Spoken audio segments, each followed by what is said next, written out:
For 6 years, I was Ava Brown's life partner and unwavering supporter, but the night she received her 5th award, she took the stage and announced her commitment to another man. "I owe all my success to Cody's constant support," she said as a spotlight bathed her in light. "He's the love of my life." Her eyes, whether intentionally or not, settled on the exact spot where I stood in the audience. A silent warning flickered in her gaze. I left the theater and dialed my home number. "Dad," I said calmly. "I took the wrong turn. Go ahead and find me an arranged marriage as soon as possible." My father's happiness was immediate. "Forget about marriage for now. Your mother and I are just waiting for you to come back and take over." "Son, when are you coming home to run Bands Corporation?" A roar erupted from behind me in the auditorium, followed by deafening cheers. They were kissing. My train had already departed. Quote, I smiled faintly. "I'll be there shortly." The day after tomorrow, my father was speechless at my response. Every time he had tried to persuade me to come back and inherit the company, I had flatly refused, arguing that Ava was about to reach her peak and that my waiting would soon be rewarded. Well, she had reached her peak. I, on the other hand, had gotten nothing. Just as I hung up, Ava emerged from a side door, clutching Cody as they fled from the fans.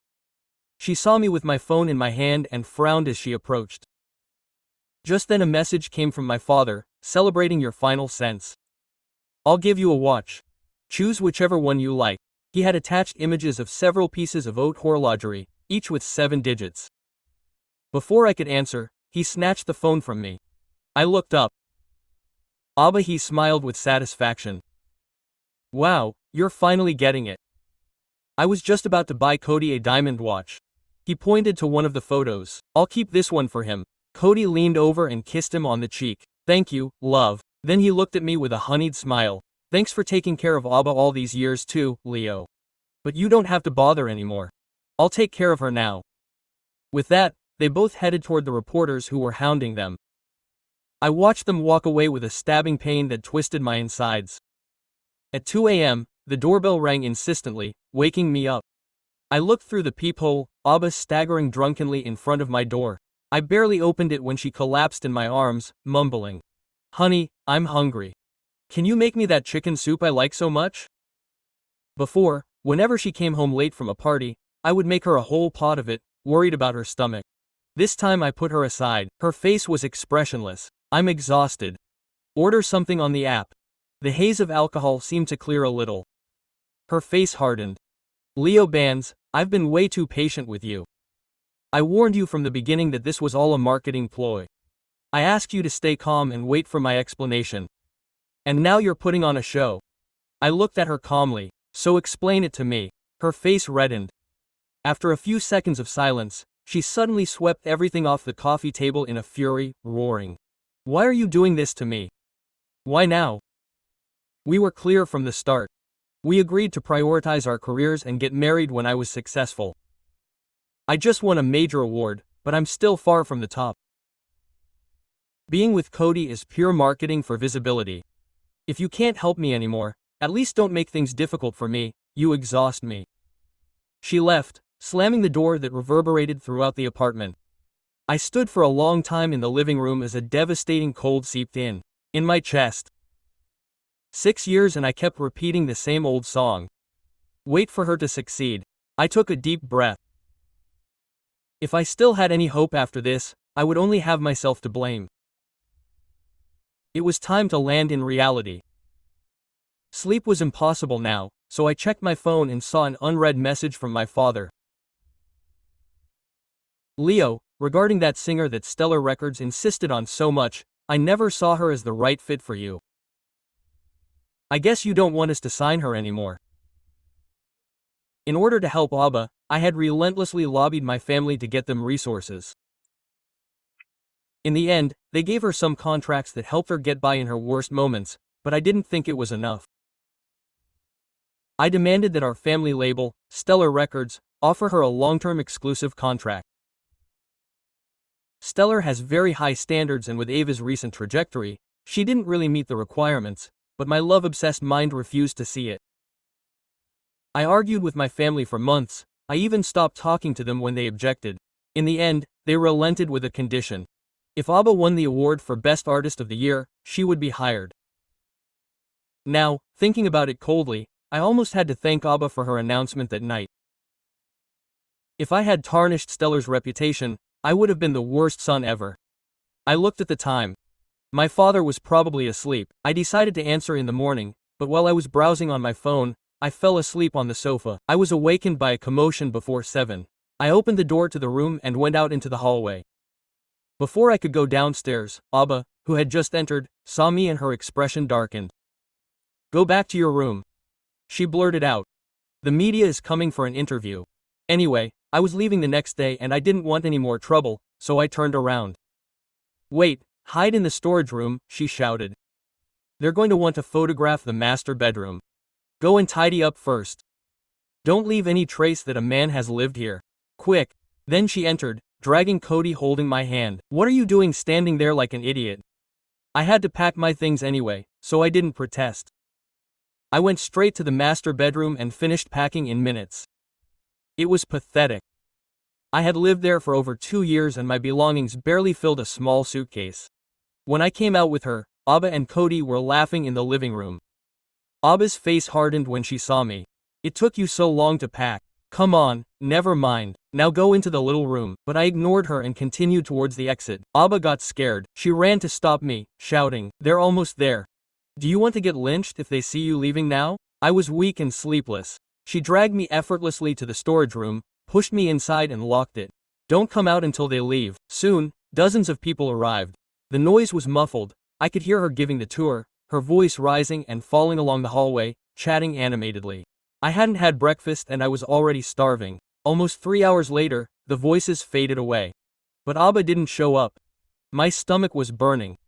I wanted to text her, but the battery was dead. I knocked on the door several times. No use. Ava hated having permanent staff at home, so she only hired part-time cleaners. Most of the cleaning had always fallen to me. It was 10 p.m. when they finally opened the door. By then I was lying on the floor on the verge of fainting.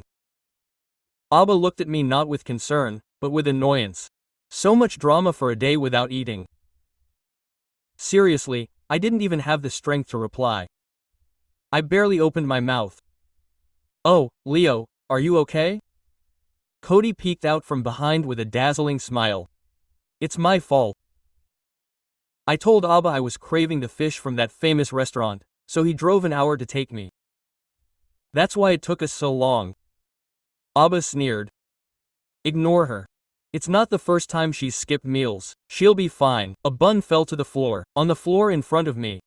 "Cody was considerate enough to remember that you probably hadn't eaten, so he made me bring you this. You should thank him." I didn't have the energy to argue. I grabbed it and almost choked down the contents. I ran to the kitchen, poured a glass of tap water, and drank until I caught my breath. Cody laughed. "Leo, you look like you were starving." I turned around. He stuck out his tongue cheekily. "Oops, sorry, I'm being honest. I say what I think without offending." "Oh," she reassured him. "Don't worry, you're not wrong." He looked like he hadn't eaten in ages. "How can I blame you for saying that?" She stared at me. "You already ate perfectly. I have to tell you something. Cody and I are really engaged. He's going to live here, so you shouldn't continue. You can leave tonight." I looked at her incredulously. "It's 10:30 at night. We're at outskirts. There are no taxis. You locked me up all day and my phone is dead. Where am I supposed to go at this hour?" Ava ruffled her hair in annoyance. "But the moving company is coming tomorrow. It will be awkward for them to see you. Anyway, manage. I can call you a car. Once you get downtown, you charge your phone and find a motel." Her tone went from evasive to furious. "What the hell do you want?" she yelled. "Stop looking at me like that." Cody intervened, the voice of calm. "Ava, what if we let Leo sleep one more night? He leaves early tomorrow." Ava's face instantly softened as she looked at Cody, then she glared at me. Her tone was sharp. "Cody is saving you again. You better treat him with respect from now on." "Okay, but you leave at 5, okay? 5 in the morning and don't even think about sleeping in the bed. You stay on the couch. I'm being quite generous already, don't abuse it." No need, I replied, my heart breaking. Just let me charge my phone for 20 minutes. No, not that. It's not safe to take a car this late. Ava's eyes narrowed in distrust. What are you up to now? I'm warning you, if you do something stupid, don't blame me if I'm being cruel. I promise I won't do anything. I said, just let me charge my phone, please. Cody opened his mouth to protest again, but Ava stopped him short. If you wanted to leave that very day so badly, then he should get lost. Ingrotto grabbed him by the arm and led him away. Come, I'll show you the master bedroom. He hugged her with a big smile. Perfect. I want to see where my future wife and I will sleep. Stop it. I haven't agreed to marry you yet. I switched my phone to silent mode. As soon as I turned it on, a cascade of notifications invaded the screen. All from my parents. I squeezed the phone, my eyes glazed over. The whole time. For a long time I had given every last drop of myself to a person who wasn't worth it while completely ignoring those who truly loved me. Looking at the endless list of unread messages, containing their saucy ones, I sent them a short audio message telling them not to be alarmed and not to sign anything with Ava under any circumstances. I didn't want to go on and on about it so as not to distress them further. I just asked them to send a car to pick me up. They didn't ask anything. As soon as I gave them the address, they replied that they were on their way. Just then Ava appeared. Noticing my red eyes, she let out a mocking laugh. Seriously, it wasn't that bad. When the dust settles, you'll still be my boyfriend. If you want to keep it up for now, as long as you're discreet. 30 minutes. I hung up on her. Ava blinked, taken aback. What? The car will pick me up in half an hour. I repeated in an icy voice. For a second her face contorted into a strange grimace. Don't call any taxi just out of pride. If you have to, stay tonight and leave tomorrow. I closed my eyes and slumped onto the couch. Ava's words caught in his throat. He snorted. Well, do your thing later. Don't say I didn't warn you if anything happens to you. The car arrived earlier than expected. Hearing the familiar purr of the engine, I opened my eyes, grabbed my suitcase, and headed for the door. Behind me came the hesitant voice of Ba. You're leaving so fast, it doesn't even seem like you're in such a hurry. Quote. And Cody's syrupy tone. Leave him, Ava. Leo is uncomfortable. Let him go. He's been with you too long. Take care of his pride. I ignored the deplorable couple. I yanked open the door and walked toward the Bentley Molson waiting at the entrance. I didn't look back once as I closed the door. The driver remained completely silent. That silence was enough for me to understand that my father had given him precise orders. No one was to speak to me, no one was to console me, only to bring back the prodigal son like a beaten dog returning to the owner it should never have abandoned. I leaned my head against the window. My eyes still stung, but there were no more tears. There was no anger or sadness left, only a dead weight in my chest that crushed my soul. We drove through dark neighborhoods, then the highway toward the city. With each kilometer, Ava and her entire universe grew further away. The sweet scent of her perfume, the icy touch of her fingers, that fake smile while she lied. I wanted to erase it all as if it had never existed. We arrived at the private airport. One of the corporate jets already had its engines running. The driver opened the door without looking at me. I climbed the steps without thinking. The flight was short and glacial. As soon as we touched down in New York, the freezing air hit me in the face like a brutal reminder of reality. I wasn't wearing a coat. A man in his 60s was waiting for me on the tarmac. Tall, with impeccable gray hair, an angular face, and a granite expression. My father, the fearsome Edgar Bands, president of the Bands Corporation. He didn't hug, he didn't ask, "Are you okay?" He just said, "Get in." I climbed in next to him in another Bentley identical to the previous one, but with a cold, mute, black interior, just like him. "And Mom," I whispered. "Your room's been prepared at home. Don't tell him you cried. It would break his heart." That was his way of saying, "I care about you." I accepted it. When I arrived at the mansion, I recognized every cobblestone, every streetlight, every hedge trimmed with military precision. Nothing had changed. I wasn't the same anymore. My mother hugged me the moment I crossed the threshold. Her hair, now streaked with silver, smelled of vanilla. His eyes were puffy, he was wearing a gray sweater, and his hands shook as he stroked my face. "Your skin and bones, Leo," he murmured, his voice breaking. "And what did those dark circles do to you?" I couldn't answer, just rested my forehead on his shoulder. He held me tighter. "Are you hungry?" I nodded. They served me chicken broth, the same one I used to make for Ava. The irony turned my stomach, but I drank it. Each spoonful tasted like bitter memories. I took refuge in the guest room. I no longer felt entitled to occupy my own. I sank into clean sheets and slept like I hadn't in years, without fear of being woken by demands, without the anguish of having to save the life of someone who never loved me. I woke up to sunlight streaming through the curtains.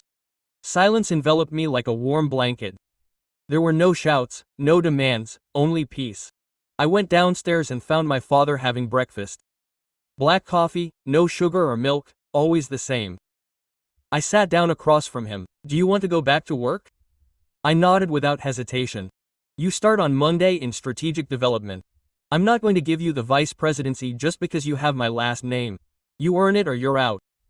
"Perfect." He watched me, narrowing his eyes, searching for cracks. He wouldn't find them. "The last name bands is worthless if you don't know how to hold on to it," he said. "And I don't care what you've done for that woman. If you ever make me look ridiculous, you're out." I didn't answer. I just looked at him calmly. I wasn't afraid of disappointing him anymore. I just wanted to get back who I was. When I got up, I heard his voice once more.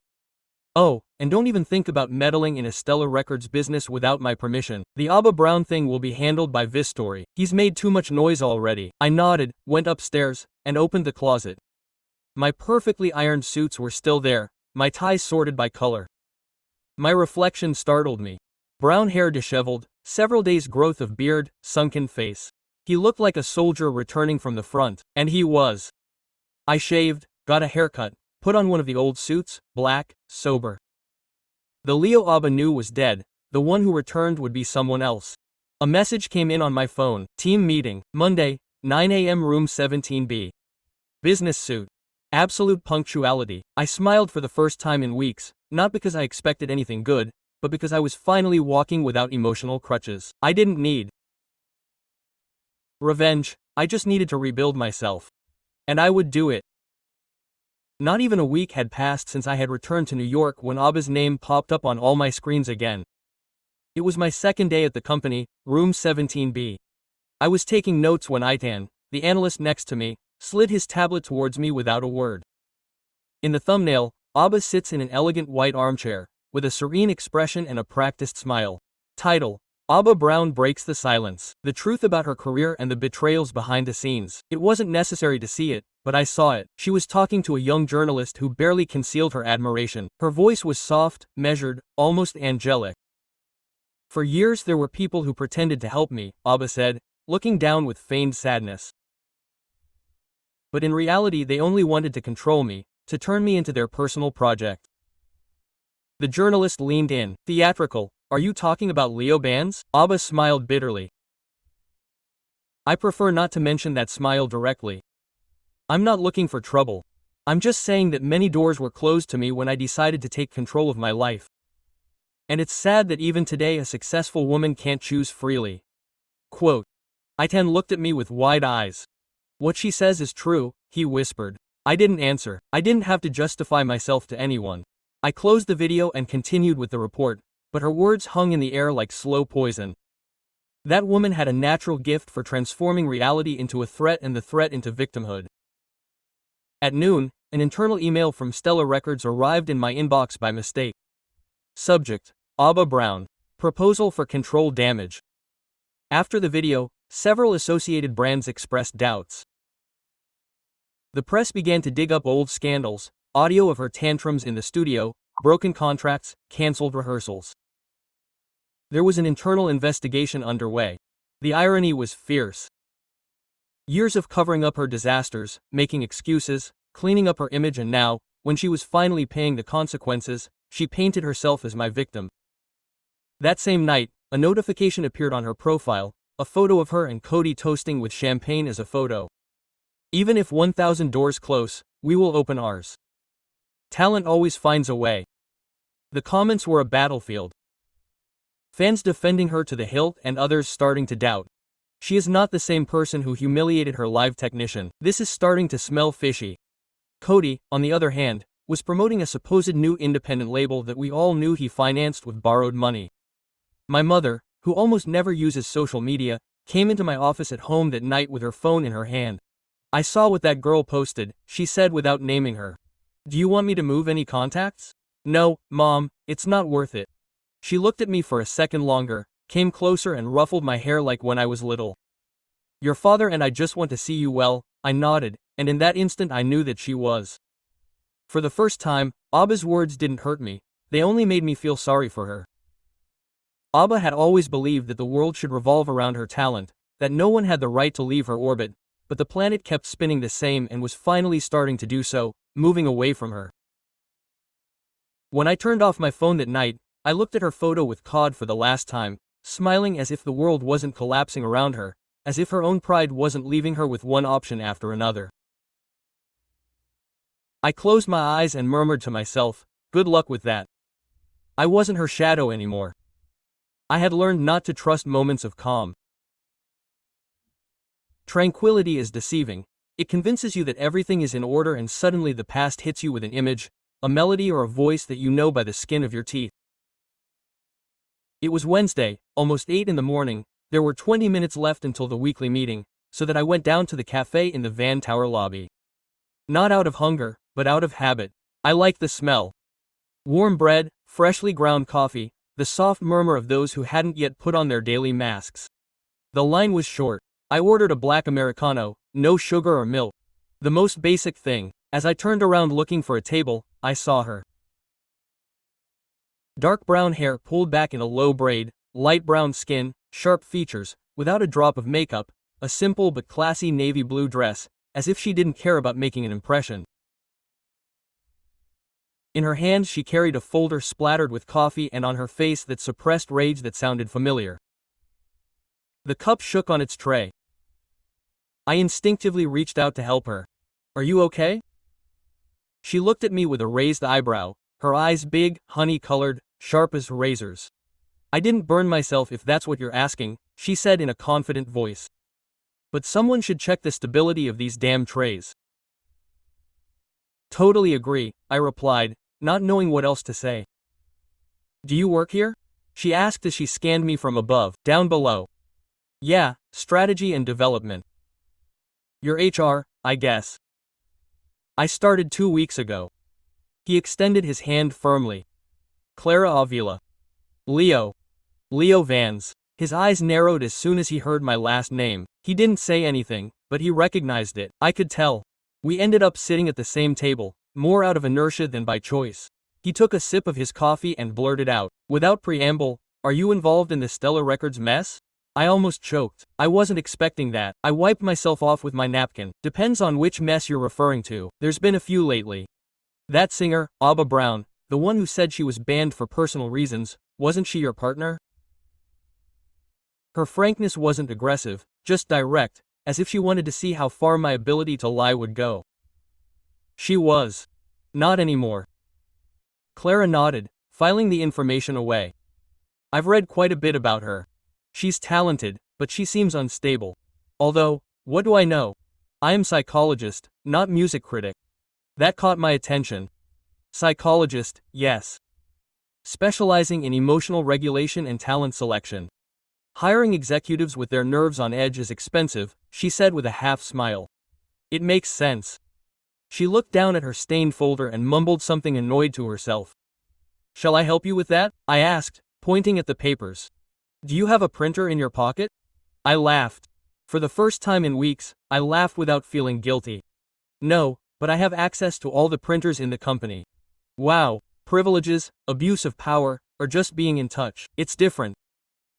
She looked at me again now with an amused glint in her eye. "Okay, you can help me, but not because you're a bands, but because your conscience is already stained by this coffee." I smiled at her. She didn't smile back, but she didn't get up either. Time flew by. As I stood up to leave, she said, "I don't trust people with money, Leo. But you don't seem completely useless. That's the closest thing to a compliment I've gotten this week. Don't get used to it." I got on the elevator, coffee still warm in hand, chest a little less chilled. I didn't know if I'd see her again, or even if I wanted to, but the way she looked at me, without fear, without calculated interest, without needing anything, had stirred something inside me. I felt it that morning. All was not lost. The notification came at noon. Subject: special meeting. Strategic alliances. External musical partnership proposal. Participation required. Levins. Room 12F140. I didn't need any more information. I already knew who was behind it. Ava never left loose ends. If Stella Records had closed the door on her, she'd find another way in. And Cody, with his golden shark smile, would be the spearhead. What I didn't understand was why they were including me. I figured they wanted me to clean up my own mess from years ago. I arrived at room 12F 10 minutes early. I always arrived early. The space was cold and elegant, oval table, white light, windows overlooking the Hudson, like everything that my father was building. The two marketing directors, the contracts lawyer, and the risk analyst were already there. The external part was missing. I sat in silence, reviewing my notes. My sole objective, to understand the movement and disassemble it without moving a single piece. At 2:02 p.m. the door opened. Ava entered first. White suit with marked shoulder pads, blonde hair in perfect waves, impeccable makeup. Next to him, Cod, skinny, young, open leather jacket and a bleached smile that hurt to look at. There was an almost imperceptible pause when he saw us. Ava blinked once. Cody raised his eyebrows, amused. Quote, "Wow," he said mockingly. "I thought this room was free of personal drama." Ava fell with a look, then changed his tone. Quote, "We come as partners in a new musical project. This is strictly professional." I fell silent. I nodded as if I didn't know them at all. Cody began his speech. A supposed independent label called North Note, with investors from Miami, was looking for a partnership with Stellar for distribution and promotion. Ava would be the first exclusive talent, the first of many stars, they repeated. It all sounded puffed up, vague, too nice. "Do you have a portfolio of artists?" I asked in a neutral voice. "Not yet," Ava answered quickly, "but we're closing with several emerging artists, capital secured. The details are being ironed out, that's why we're meeting," Cody added. "We want to know if Stellar is willing to bet from scratch." An older director crossed his arms. "And what guarantees that this partnership won't be contaminated by previous scandals?" Ava fixed him with that icy look she used to use on me when I lost my temper. "Scandals are part of growth. Real artists use them as fuel.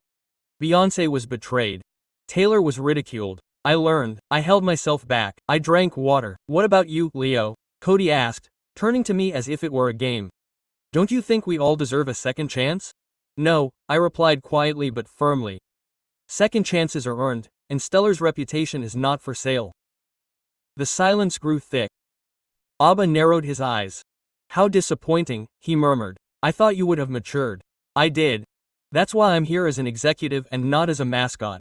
The tension rose several notches. The lawyer cleared his throat and changed the subject. They talked about deadlines, drafts, revisions. They promised to send formal documentation. The meeting ended in suspense, without an agreement. When everyone stood up, Ava approached. Cody purposely busied himself with his phone. "I didn't expect to find you here," he said quietly. "Nor did I expect to see you asking for favors." He smiled tightly. "How quickly you forget everything we've been through." "I didn't forget, I just put it in its place." He bit his lip, a gesture I knew all too well, suppressed rage. "He's still the same wounded child. And you, the same woman who is terrified of falling if no one is holding her." We looked at each other for the last time.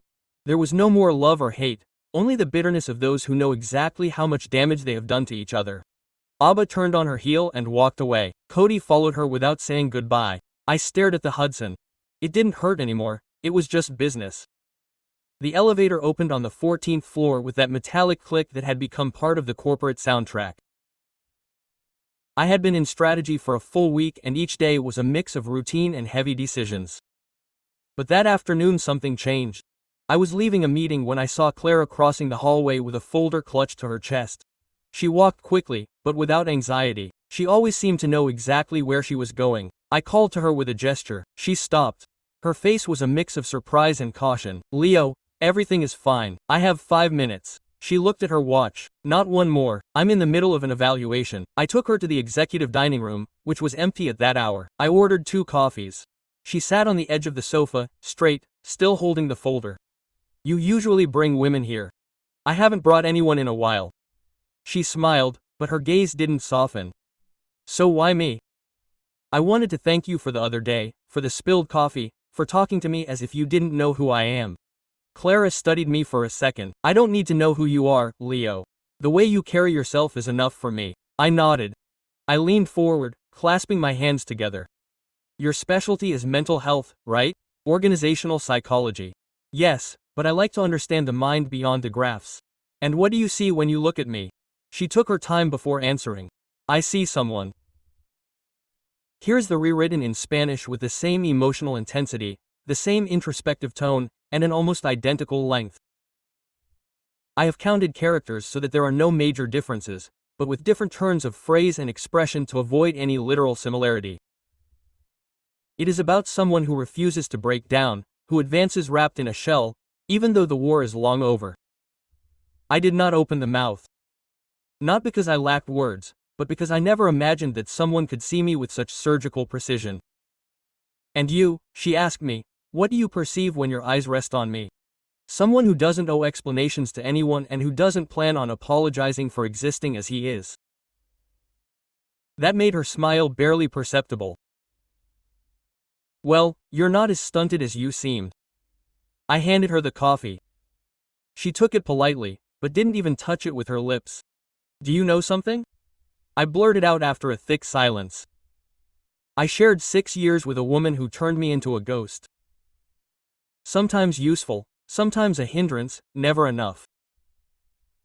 Stellars, I confirmed. She kept telling myself that everything obeyed a grand design, that one day I would understand it, that triumph would absorb any wound. And I believed her. Because love makes you an idiot. Clara looked at me without blinking, without pity, only with a kind of serious recognition, like someone greeting an equal who finally dares to speak without mask. And now I just want to get back on my feet with no debts to anyone. Good luck with that, he said as he stood up. I thought he would leave, but he leaned over and whispered in my ear. Don't look at me like I'm a consolation prize. I didn't come to fix you, but I don't run from broken men either, as long as they're willing to mend themselves. Then he was gone. I stood there wrapped in the wake of his perfume, mint, and old paper hanging in the air.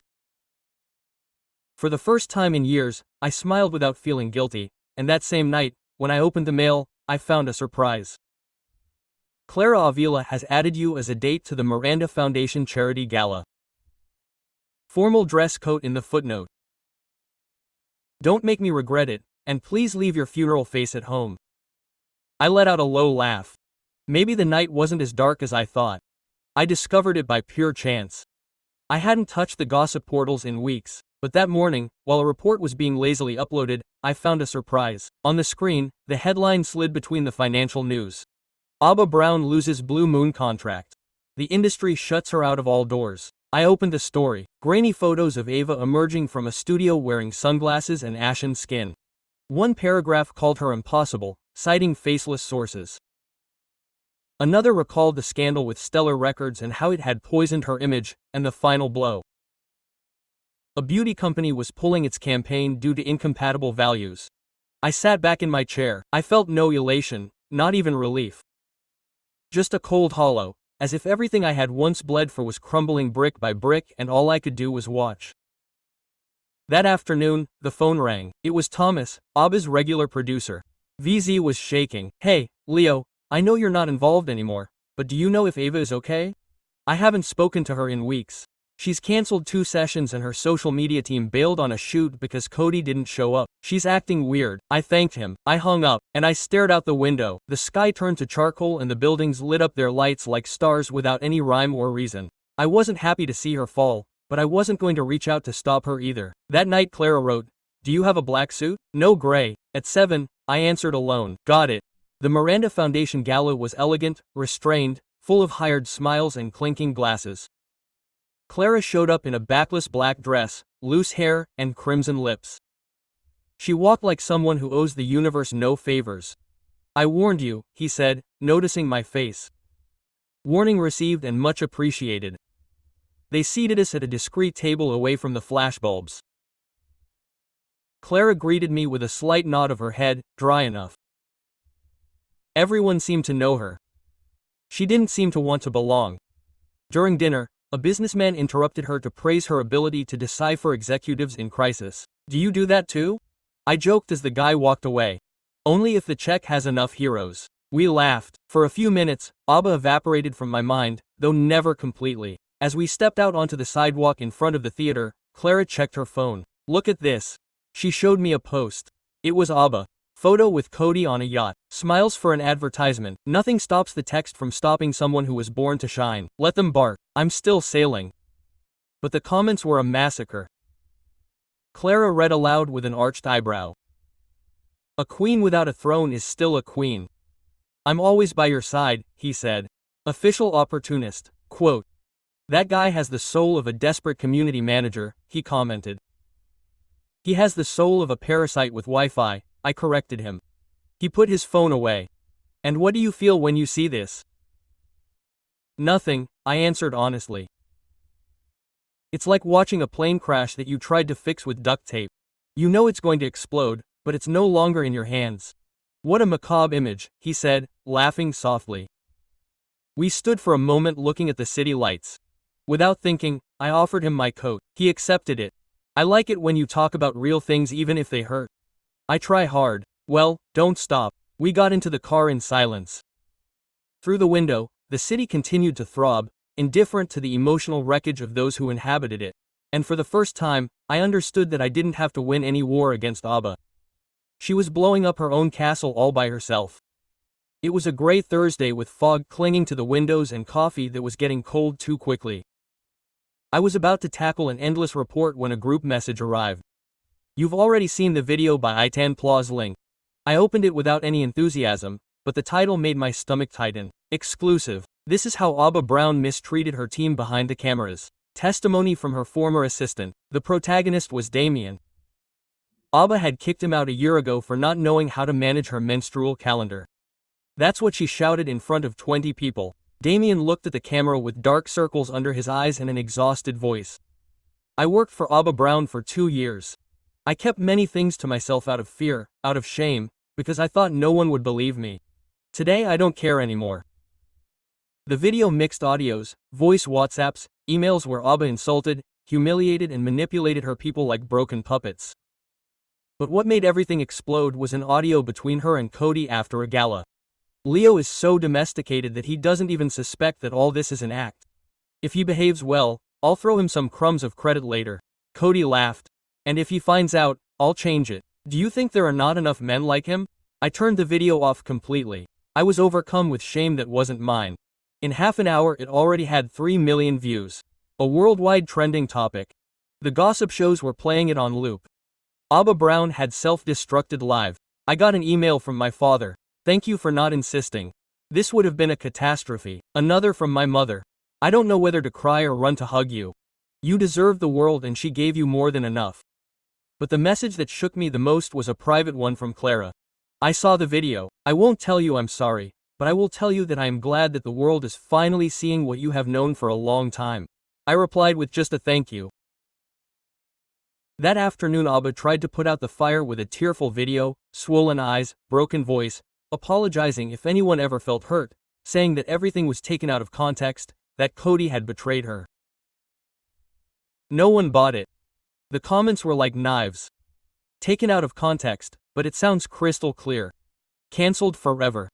Poor Leo. For the first time my name appeared wrapped in collective compassion, but I didn't need them to believe me.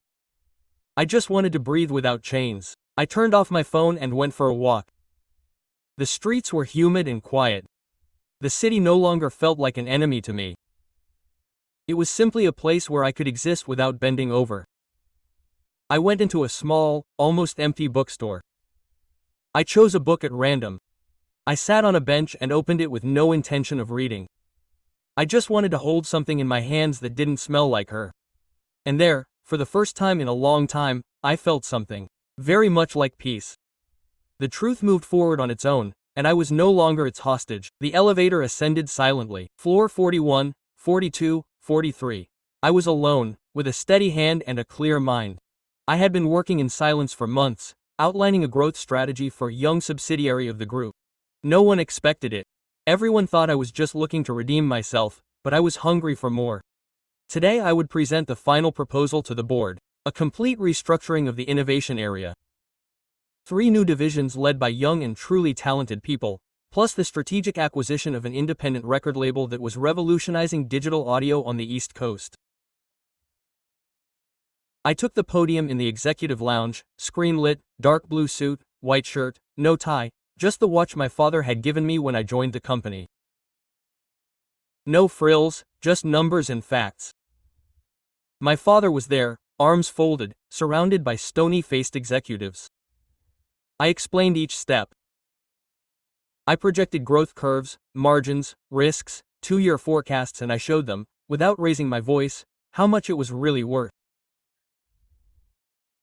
And when it was over and there was a thick silence, the kind that weighs like a breath that no one dares to release, then my father spoke. "And do you see yourself capable of carrying this through?" I didn't think twice. Yes, he looked at me with that icy gaze that never conveyed warmth or pride, only pure calculation. "Then it's yours. Starting Monday, you'll be the CEO of the new division and you'll have a vote on the strategy committee." I didn't smile, I just nodded. The room emptied quickly. Congratulations on the engagement, stiff pats on the back, but inside me only a clear voice resounded. "You did it all on your own, without crawling, without begging." Returning to my office, I opened the bottom drawer. I took out a letter that I had written weeks before. A single sheet of paper, heavy paper, navy blue ink. "I'm not your enemy, just someone who's finally opened their eyes." No name, no signature, but Ava would know perfectly well who it was from. I sent it by a trusted messenger. I didn't want to see her, I didn't want to hear her voice, I just wanted to cut the last thread. By then, her public image was already in ruins. Cody had vanished. They said he was in Europe. Ava was still releasing forced publications and interviews full of crocodile tears, but nobody cared. What is not true can no longer be endured. That afternoon, when we went out, the late afternoon sun was spilling over the buildings like warm honey. Clara was waiting for me on the sidewalk, wearing sand-colored pants, a sleeveless black blouse, her hair tied back in a loose bun. She had that serenity that cannot be bought or studied. It has been instilled in her since birth. "Did you do it?" she said. I nodded. "What now?" "Now the board is mine and the rules too. And she no longer weighs anything, not even the memory of it hurts me anymore." Clara looked at me with those eyes that never deceive. "Sure, completely." We walked to the car. As we got in, she put on soft instrumental music, without lyrics. No words were necessary. As the city glided by the windows, I understood that true power is not about crushing the one who hurt you, it's about standing up and doing something worthwhile. The documentary appeared without warning. It was posted by an independent digital channel with more than 500,000 followers. Title: The Secrets of the Ava Brown Case, What You Never Saw. It wasn't sensationalist, it didn't shout, it was surgical. Exact chronologies, fragments of old interviews, testimonies from people who had worked with her, expert voices, and a cold narration that pointed straight to the point. She wasn't brought down by others, she sank alone for not knowing how to take care of those who supported her. I didn't appear to speak, I never made a single statement, but I was everywhere. The assistant who never opened her mouth, the boyfriend that no one knew, the man who gave up everything for her. Clara saw him one Sunday night. She called me and for several seconds all you could hear was her breathing on the other end. "Where are you?" I asked. "At home. I just finished it." "Are you coming?" "No, you come." I went. Her apartment was small and warm, beige walls, bookshelves. Full, a half-dry plant in the window and a candle that smelled of vanilla and rosemary. She was barefoot, wearing an oversized gray sweater and her hair loose, with no makeup. I had never seen her look so beautiful. I sat down on the couch. She settled on the floor in front of me with her legs crossed. Quote, "I want to hear it from you," she said everything. I took a deep breath and spoke. I told her how I knew Ava, how at first she made me feel unique, how little by little she stopped asking me about anything and only demanded the times I defended her in front of my family, the Stella Records contracts, the closet locked tight, the bread thrown on the floor. Each sentence was a stone that she dropped without hatred, without drama. Just the naked truth. Clara didn't interrupt me, she didn't cry, she didn't move, she just listened, that's it. When I finished, the silence was almost sweet. Quote, "Why are you telling me this now?" she asked. "Because you're not her." She nodded slowly. "And you already know who you are." I took a few seconds. Not quite, but for the first time in years I feel like finding out. He came over, sat down next to me, rested his head on my shoulder, didn't kiss me, didn't hold my hand, just breathed with me. "I don't want to be your cure," he whispered. "Nor are you your trophy for having survived. I know that. So what, am I the first person with whom I can be silent and not feel alone?" He didn't respond with words. His breathing slowed, became more measured, and he passed. We kissed slowly, unhurriedly, without fireworks. It was a clean kiss, of mutual recognition, of real present. We weren't the executive and the psychologist, we were two broken people who stopped bleeding that night. We slept on the couch without sex, without vows, just body against body, breath against breath. At dawn, with the light coming timidly through the window, I understood that I didn't need another great love story. That shared truth was enough for me. The house was still there. Same white facade with fake columns, same soulless garden, same door that never closed properly. A year had gone by, I don't know why I went. Maybe it was curiosity, maybe that silly habit of closing chapters with my feet and not just my head. I called the new real estate agent and asked permission to see it before they emptied it completely. "You can come by tomorrow afternoon, but only you, Mr. Bands." Mrs. Brown signed the waiver of everything inside. Ava no longer lived there. After the media collapse, he had evaporated. Some magazines said he was on a spiritual retreat in India, others that he was healing his soul in the south of France. I didn't care anymore. I went alone. Dark gray sweater, jeans, worn sneakers. No Leo in a suit, just me, without the last name on the coat of arms. I opened the door with the old key. It smelled musty, dusty, frozen time. Everything seemed smaller than I remembered. I walked down the hallway. I touched the table where I had served dinner so many times without anyone saying thank you.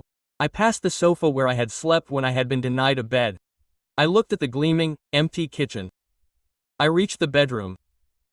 The bed without sheets, the curtains open, the dresser empty. Only a broken teacup with dark remains on the desk remained. I picked it up. I hesitated for a second. I could leave it there or I could do what had to be done. I took it to the dumpster and threw it away. I opened the closet, the same one where they had locked me up, empty, but it still smelled of her perfume and fear. I went inside, closed the door, took a deep breath in the darkness for 2 minutes. Then I came out. It was like being reborn. I went into the bathroom, washed my hands, looked at myself in the mirror.